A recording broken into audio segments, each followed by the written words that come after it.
Sarawak merupakan negeri terbesar di Malaysia dengan keluasan kawasan 125,000 km persegi di tanah Kepulauan Borneo. Dengan keluasannya, maka tidak hairanlah jika Sarawak bumi kenyalang ini mempunyai biodiversiti tropika yang menakjubkan. Dengan populasi penduduk yang mencecah angka 2 juta, kekayaan budaya etnik negeri Sarawak menjanjikan sebuah pengalaman yang unik buat pengunjung. Assalamualaikum dan salam satu Malaysia, bersama saya Tun Julia Muhammad Tahir dalam Panorama. Sememangnya Malaysia sangat terkenal dengan keindahan flora dan faunanya. Dari lautan, daratan sehinggalah ke pergunungan, Malaysia merupakan antara yang terbaik. Gua Niah yang terletak di Miri, Sarawak merupakan antara salah satu khazanah negara yang amat berharga. Kita hayati keunikan Gua Niah dalam segmen ini.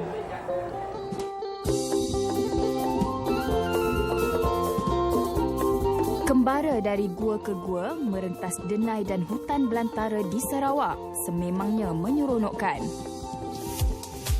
Di Miri misalnya, walau jauh ke bahagian utara, bandar ini memiliki keunikan budaya pelbagai etnik dan rangkaian gua yang menakjubkan. Taman Negara Niah merupakan antara yang mengagumkan dari segi keindahan, nilai sejarah dan arkeologi, malah mampu memberikan kejutan kepada para pengkaji sehingga kini. Untuk ke trek Gua Niah, perjalanan dimulakan dengan merentasi Sungai Niah yang hanya selebar kira-kira 5 hingga 6 meter sahaja. Di sini juga terdapat Muzium Arkeologi Niah yang mempamerkan artifak prasejarah dan budaya setempat. Pengunjung berpeluang menyaksikan sendiri cara hidup masyarakat purba yang pernah menduduki Gua Niah beribu-ribu tahun dahulu. Gua-gua di sekitar Taman Negara ini mula diteroka pada 1957 oleh kurator Muzium Sarawak yang dikenali sebagai Tom Harrison. Harrison mengendalikan ekspedisi arkeologi untuk mengkaji peninggalan sejarah manusia zaman itu. Terletak 3 km dari ibu pejabat Taman Negara, Gua Niah dihubungi laluan papan kayu dan PVC merentas hutan sebelum sampai ke pintu gua. Perjalanan sejauh itu agak meletihkan, namun panorama hutan yang dipenuhi pohon-pohon yang rindang memberikan kepuasan kepada pengunjung. Setelah berjalan kira-kira 2 jam, kami sampai ke gua pertama, iaitu Gua Dagang. Gua Dagang mendapat nama kerana sekitar tahun 1950-an terdapat beberapa pondok di sini yang menempatkan beberapa pedagang menjual sarang burung layang-layang. Menyaksikan 360 darjah keseluruhannya, warna gua diadun dengan warna semula jadi, menampilkan pemandangan yang cukup menarik. Imej tipikal sebuah gua seperti kewujudan stalaktit dan stalagmit menyerikan lagi keindahan Gua Dagang.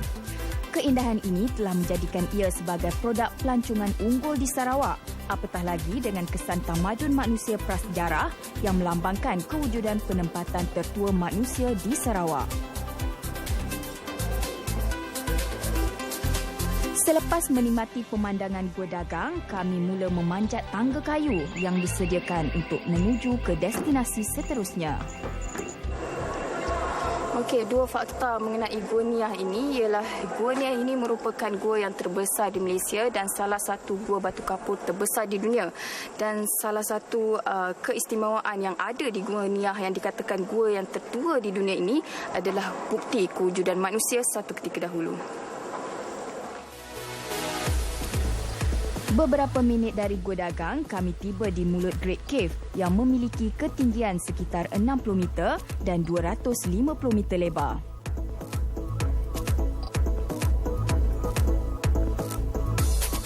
Ia adalah satu daripada laluan masuk gua yang paling menakjubkan di dunia dan di sebelah kirinya terdapat penyelidikan arkeologi yang masih bersisa.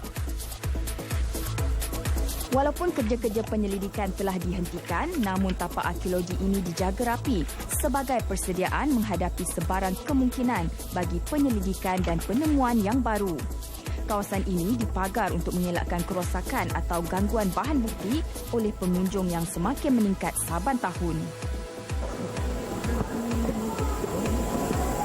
Kita sekarang berada di tapak arkeologi Gua Niah.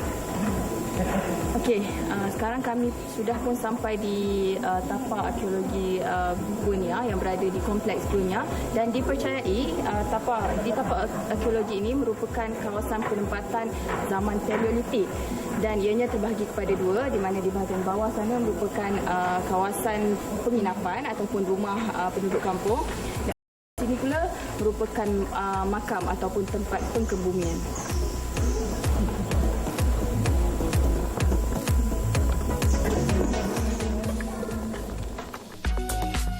Penemuan tengkorak manusia oleh Tom Harrison dan isterinya Barbara Harrison pada tahun 1958 telah menjadikan titik permulaan penyelidikan arkeologi di Gua Nia. Kesemua kesan pendudukan manusia di kawasan tersebut seperti perkakasan batu, alatan memasak dan hiasan yang diperbuat daripada tulang, selut atau batu telah membuktikan bahawa Gua Nia telah lama didiami sehingga era awal zaman batu. Setelah menikmati segenap pemandangan yang menakjubkan, kami meneruskan penerokaan ke Gua Kain Hitam. Gua Kain Hitam merupakan satu lagi daya tarikan utama di Taman Negara Nia. Ia turut dikenali sebagai Gua Lukisan kerana di sinilah terdapatnya penemuan lukisan-lukisan purba.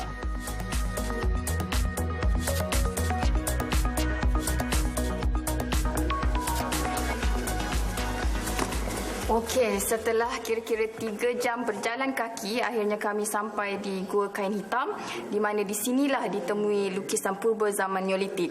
Memang hebat. Sememangnya saya amat terpegun melihat sendiri lukisan purba yang berusia ribuan tahun ini.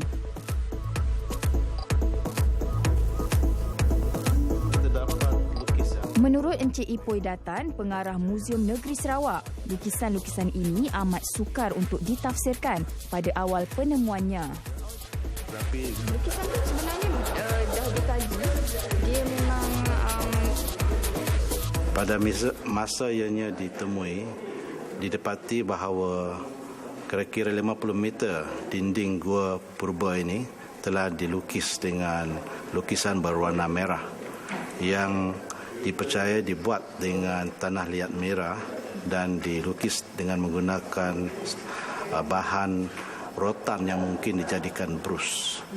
Di lantai gua ini juga terdapat keranda berbentuk perahu yang digunakan untuk menyimpan rangka manusia yang dikuburkan di sini dalam cara yang dipanggil pengkebumian sekunder ataupun primary burial.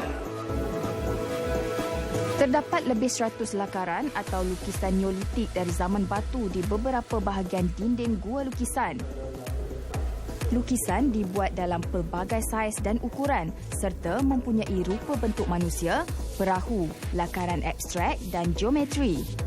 Melihatnya, fikiran terus membayangkan kewujudan satu kelompok masyarakat yang sedang menjalani rutin harian seperti yang tertera pada lukisan itu. Lakaran kelihatan seperti seorang manusia berambut kerinting sedang melakukan satu pergerakan yang tidak diketahui. Lukisan yang terdapat di sini bermotif manusia dan perahu dan juga ada haiwan yang dipercayai melambang perjalanan orang yang telah dikebumikan di sini yang menggunakan perahu yang akan menyeberangi sungai untuk sampai ke alam baru, iaitu dalam bahasa Inggeris A Journey to the Underworld, yang dipercaya adalah sebuah sungai in the next world. Namun peredaran masa dan perubahan persekitaran sedikit sebanyak mengganggu proses mengekalkan lukisan ini. Untuk sekian lama setelah dijumpai, kita mendapati bahawa sekarang ada sedikit masalah, iaitu painting itu semakin lama semakin pudar. Jadi kita untuk mengelak ianya diusik ataupun dikacau oleh orang awam, kita telah membuat pagar untuk memeliharanya, dan juga kita akan berusaha dengan pihak Universiti Sains Malaysia untuk mencari cara untuk menyekat kemarahan MOS yang seakan-akan menutupi lukisan yang terdapat di sini.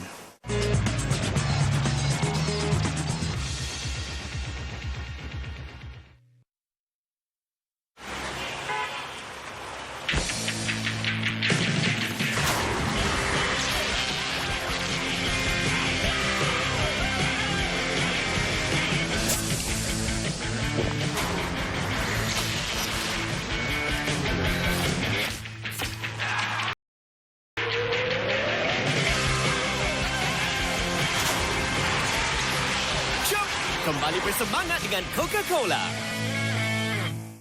Jom tengok apa yang lazatkan ikan goreng ini. Ini dia Maggi cukup rasa dengan bawang segar yang melazatkan lagi ikan goreng ini. Hebat-hebat rasa Maggi cukup rasa.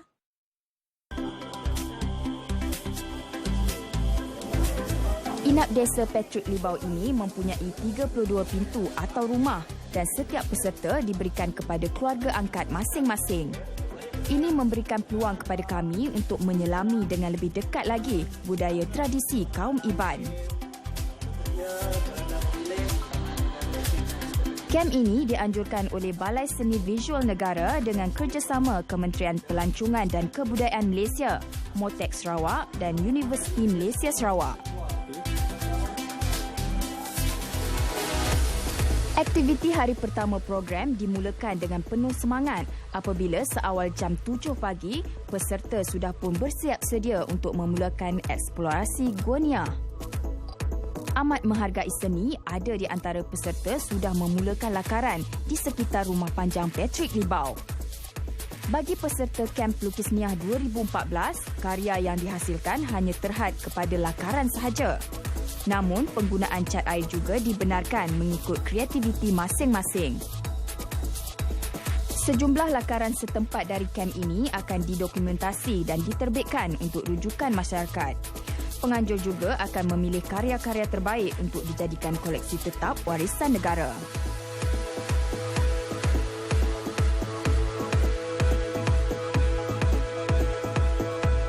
Pada hari pertama menelusuri tapak bersejarah itu, para peserta dibekalkan dengan buku dan peralatan melukis untuk memudahkan mereka membuat lakaran tak kala mendapat ilham berdasarkan suasana perjalanan yang ditempuh.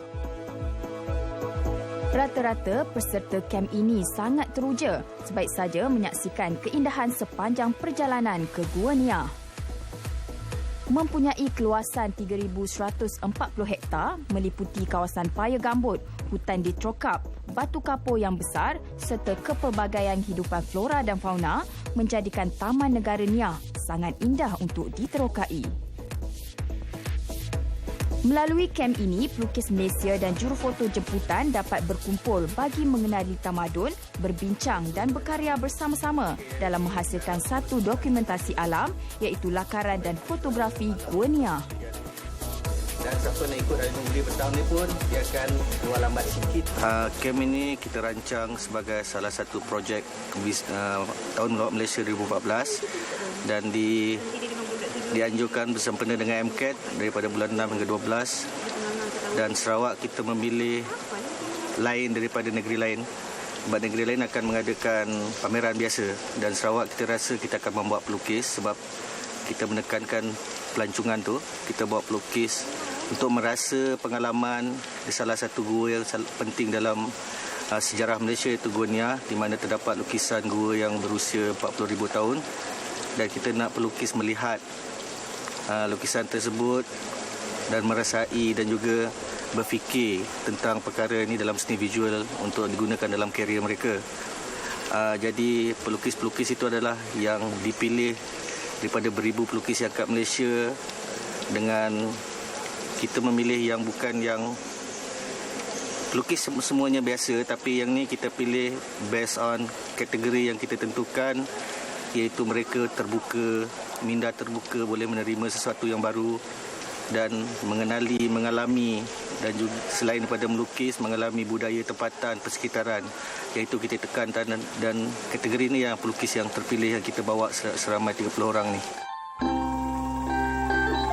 Bagi para pelukis ini, kunjungan ke Taman Negara Gua Nia boleh dikatakan sebagai asas yang amat penting dalam berkarya kerana di sinilah antara bermulanya seni visual yang dibuktikan dengan wujudnya lukisan-lukisan purba di dinding gua.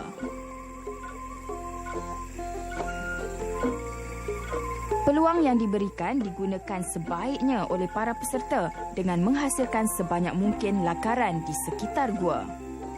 Lebih menarik, ada di antara pelukis ini cuba bereksperimen dengan menggunakan bahan semula jadi yang terdapat di sekitar Gua Nia sebagai bahan untuk menghasilkan lakaran. Nurul Ain Syed Ahmad antara peserta kem yang begitu terpesona melihat keindahan di Taman Negara Nia. Baginya, satu kerugian besar jika tidak menggunakan sebaik mungkin bahan semula jadi di gua ini dalam menghasilkan karyanya. Begitu juga dengan pelukis-pelukis yang lain yang turut mengekspresikan karya masing-masing menggunakan bahan yang terdapat di dalam gua. Walaupun berbeza latar dalam bentuk teknik melukis, namun di kem ini mereka banyak menumpukan lakaran yang bermotifkan alam semula jadi.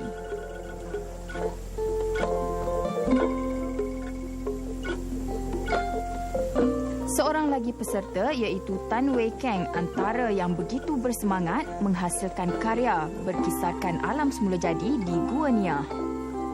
I think I'm lucky and stay in Miri in Sarawak because in Miri I have many subject, many tribe stay in this area, so I can meet them. Saya boleh jumpa mereka sini dekat saja. Boleh ada banyak subjek. Saya lucky dekat sini.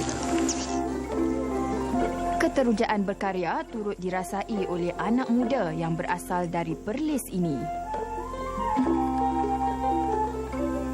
Pada pendapat saya, program yang macam ni patut diteruskanlah pada masa hadapan.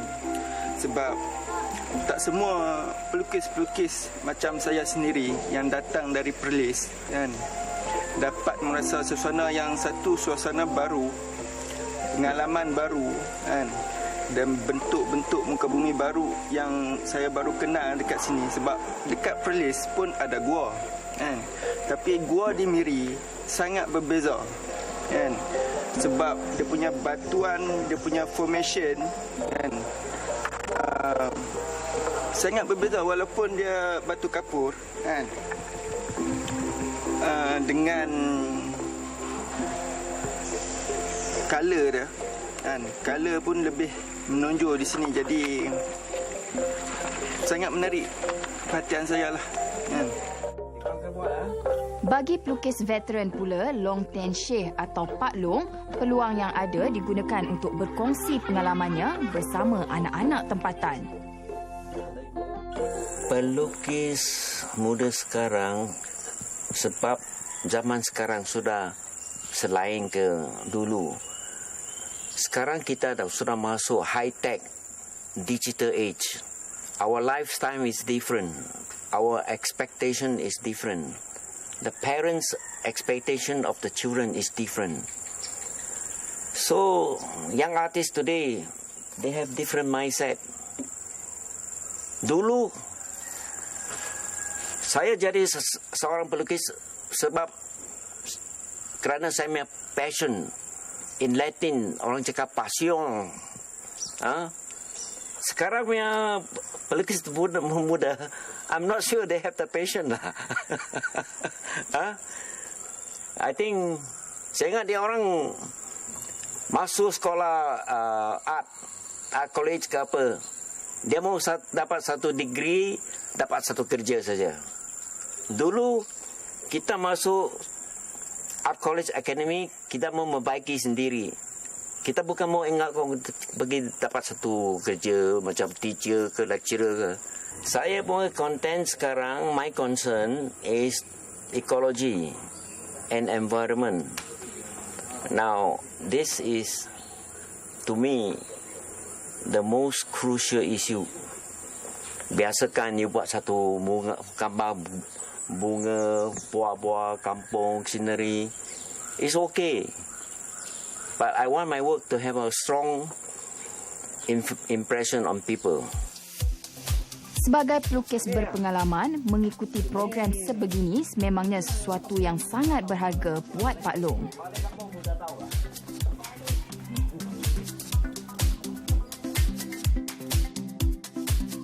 Selain dibawa melawat tapak sejarah negara dan menyelami kebudayaan masyarakat Iban mendiami Rumah Panjang, peserta turut melakukan kerja-kerja amal dengan melukis mural di Rumah Panjang dan Sekolah Kebangsaan Sungai Tangap Miri.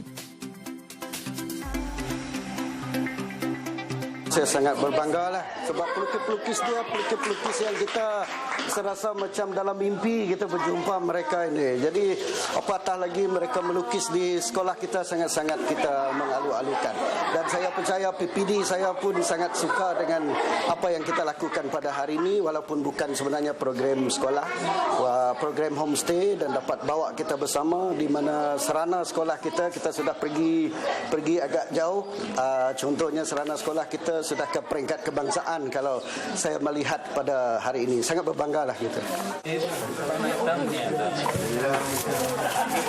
Okay, hari ini saya turut bersama dengan pelukis-pelukis di kamp pelukis minyak ni, bersama-sama mencantikkan sekolah Sungai Tangap ni.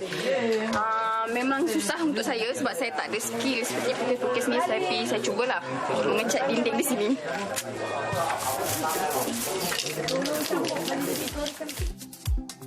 Selain melukis mural, program bengkel seni bersama murid-murid sekolah juga turut diadakan.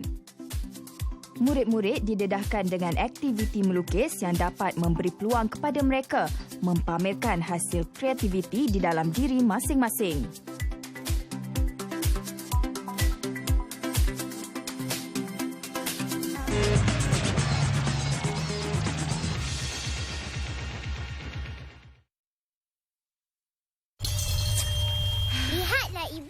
Sekejap, ya sayang. Bila anda menahan kesakitan, orang lain turut terasa. Dengan Panadol, sakit tiada lagi. Panadol Activas diserap 2 kali lebih cepat tanpa meninggalkan kesan. Pilih Panadol dengan yakin.